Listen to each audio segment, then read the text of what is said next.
ఆంధ్రప్రదేశ్ ప్రభుత్వ ప్రత్యేక ప్రతినిధి ఎన్ఆర్ఐ తెలుగుదేశం పార్టీ కోఆర్డినేటర్ మామిడి జయరాం గారికి, మిత్రులు కోగంటి వెంకట్, ఇద్దరు వెంకట్లు ఉన్నారు, వెంకట్ గారికి, గుమ్మడి గారికి, అదేవిధంగా ఈ కార్యక్రమాన్ని ఇక్కడుండి సమన్వయపరిచిన రాజశేఖర్ పర్వతనేని గారికి, శ్రీకాంత్ దొడ్డపనేని గారికి, తాడపనేని శ్రీనివాస్ గారికి, వీరు గారికి, కాయన్ రావు గారికి, సాగర్ గారికి, ఇంకా నన్ను ఎరిగిన నేను ఎరిగిన పెద్దలందరికీ కూడా నా నమస్కారాలు తెలియజేస్తూ, కాలంతో పరిగెత్తుతూ కాలం విసిరే సవాళ్ళను ఎదుర్కొంటూ 44 వసంతాలను పూర్తి చేసుకుని 45వ వసంతంలో అడుగుపెట్టిన తెలుగుదేశం పార్టీ కాలగమనంలో 4.5 దశాబ్దాలు చిన్నదేవి కాదు.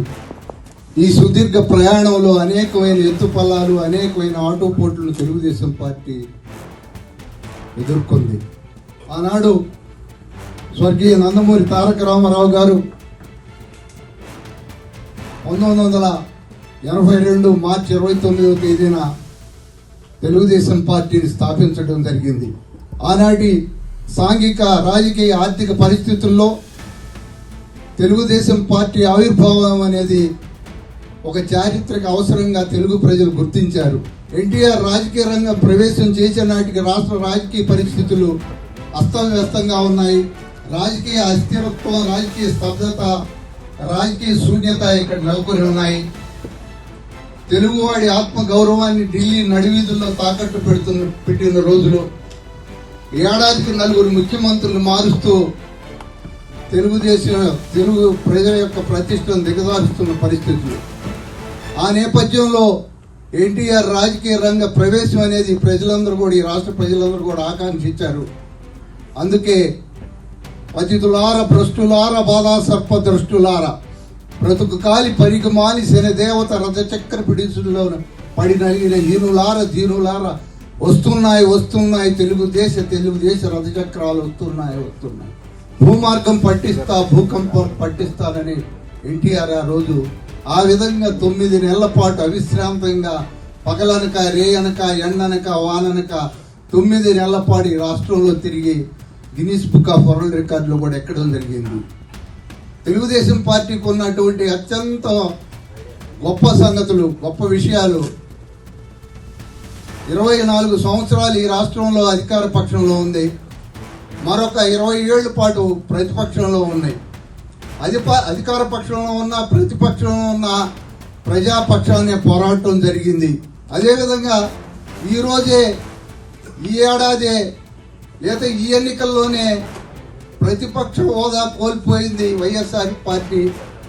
మరో గొప్ప విషయం ఏంటంటే, భారతదేశ రాజకీయ చరిత్రలో ఏ ప్రాంతీయ పార్టీకి దక్కనేటువంటి గౌరవం భారతదేశంలో ఉన్నటువంటి అత్యున్నత చట్టసభలో ఒక ప్రాంతీయ పార్టీ ప్రతిపక్షంగా వెలుగొందటం అనేది ఇంతవరకు చరిత్రలో జరగలేదని చెప్పి నేను మీ అందరికి కూడా తెలియజేస్తా ఉన్నా. ఒక ప్రాంతీయ పార్టీ, తెలుగుదేశం పార్టీ, ఈరోజు అధికారంలో ఉన్నటువంటి భారతీయ జనతా పార్టీ ఆ రోజు కేవలం 2 సీట్లకే పరిమితమైంది. ఆ రోజు తెలుగుదేశం పార్టీ ప్రతిపక్షంగా ఉంది పార్లమెంట్లో. అది తెలుగుదేశం పార్టీ యొక్క గొప్పతనం అని చెప్పి నేను మీ అందరికి కూడా తెలియజేస్తా ఉన్నా. ఆనాడు ఏ విధంగా అయితే ఎన్టీఆర్ తెలుగుదేశం పార్టీ స్థాపించారో దాన్ని అదే స్థాయిలో, అదే నాయకత్వ రీతుల్లో చంద్రబాబు నాయుడు గారు కూడా పార్టీని కొనసాగిస్తూ ఉన్నారు. అదేవిధంగా లోకేష్ గారు కానీ వీళ్ళందరూ కూడా ఈరోజు మనం కూటమిగా ఏర్పడి అటు జనసేన, ఇటు భారతీయ జనతా పార్టీలతో కలిసి ఈరోజు అనూహ్యమైన మెజార్టీ, ముఖ్యంగా మీ అందరూ కూడా ఎన్ఆర్ఐలు అందరికీ కూడా తెలుగుదేశం పార్టీ ఇప్పటికీ ఎప్పటికి కూడా రుణపడి ఉంటుంది. ఎందుకంటే ఇక్కడ ఉన్నటువంటి మీ ఉద్యోగాలు కానీ, మీకు సంబంధించిన వ్యాపకాలు అన్నింటినీ కూడా వదిలేసి తెలుగుదేశం పార్టీని తిరిగి అధికారంలోకి తీసుకురావాలా, తెలుగుదేశం పార్టీకి తిరిగి మనుగడకి, తెలుగుదేశం పార్టీ ఉనికిని కాపాడదాం, తిరిగి చంద్రబాబు నాయుడు గారిని ముఖ్యమంత్రిని చేయాలని చెప్పి ఇక్కడ ఉన్నటువంటి ఎన్ఆర్ఐలు అందరూ కూడా అనేక రూపాల్లో, ఆర్థికంగా కానీ ఇంకా అనేక రూపాల్లో మరి అక్కడికి వచ్చి పనిచేయడం జరిగింది. మీ అందరికి కూడా సదా తెలుగుదేశం పార్టీ రుణపడి ఉండదని చెప్పి కూడా నేను మీ అందరికి కూడా తెలియజేస్తా ఉన్నా.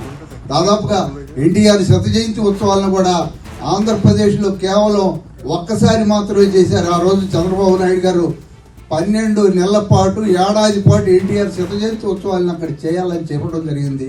కానీ ఆచరణలో ఎందువల్లనే సాధ్యపడలేదు. కానీ అమెరికాలో కోమటి జయరాం గారి నాయకత్వంలో ఈ అమెరికా రాష్ట్రం మొత్తం కూడా 12 నెలల పాటు జరిగిన ఘనత ఈ అక్కడ ఎన్ఆర్ఐస్కి కోమటి జయరాం గారికి తప్పుదని చెప్పి అందరూ కూడా తెలియజేస్తా ఉన్నా. ఈరోజు పార్టీ ఆవిర్భావ దినోత్సవం కావచ్చు, లేదా ఎన్టీఆర్ జయంతి కావచ్చు, అదేవిధంగా ఏ కార్యక్రమాన్ని కానీ అక్కడ తెలుగుదేశం పార్టీ పిలుపు ఇవ్వగానే ఖచ్చితంగా ఇక్కడ స్పందిస్తూ ఉంటారు. ఆ కార్యక్రమాన్ని అక్కడ ఏ విధంగా అయితే తూచా తప్పకుండా పాటిస్తారో ఇక్కడ కూడా అదే రీతిలో పాటిస్తూ ఉన్నారు. ఎందుకంటే నేను అనుకున్నా అటు జయరాం గారు కూడా లేరు, ఎవరు వస్తారు ఎవరు రారు అనుకున్నా. ఇంతమంది రావడం అనేది నిజంగా మీ అందరినీ కూడా నేను పేరు పేరును నమస్కరిస్తా ఉన్నా. ఏది ఏమైనప్పుడు కూడా మరి తెలుగుదేశం పార్టీ భవిష్యత్తులో కూడా ఇదే విధంగా రాష్ట్రంలో కొనసాగితే నిన్ననే మరొక ఘనత కూడా మనం సాధించడం జరిగింది. అమరావతి రాజధానికి చట్టబద్ధత కల్పించేందుకు అసెంబ్లీలో మరి బిల్లు చేయడం కూడా తీర్మానం చేయడం కూడా జరిగింది. ఆ తీర్మానాన్ని వెంటనే పార్లమెంటుకు కూడా పంపడం జరిగింది. పార్లమెంట్లో చట్టం అయితే బహుశా ఇంకా మరొక అమరావతి రాజధాని కల్పించే అవకాశం కూడా ఉండదు, కదిలించే అవకాశం కూడా ఉండదు. అక్కడ కనుక అమరావతి రాజధానికి కనుక ఒక స్థిరత్వం ఏర్పడితే ప్రజల్లో ఒక నమ్మకం, ఒక విశ్వాసం కలిగితే పరిశ్రమలు వస్తాయి, పారిశ్రామికలు వేత్తలు వస్తారు, పెట్టుబడులు వస్తాయి. ఇవన్నీ రావడం ద్వారా ఉద్యోగ అవకాశాలు కూడా మెరుగుపడతాయి. ఏదేమైనప్పటికీ కూడా ఈ యొక్క కార్యక్రమంలో మీరందరూ పాల్గొనడం మీ తరఫున కోమటి జయరాం గారి తరఫున మరొకసారి మీ అందరికీ కూడా అభినందనలు తెలియజేస్తూ మీ వద్ద సెలవు తీసుకున్నాను. జై హింద్, జై తెలుగుదేశం, జోహార్ ఎన్టీఆర్.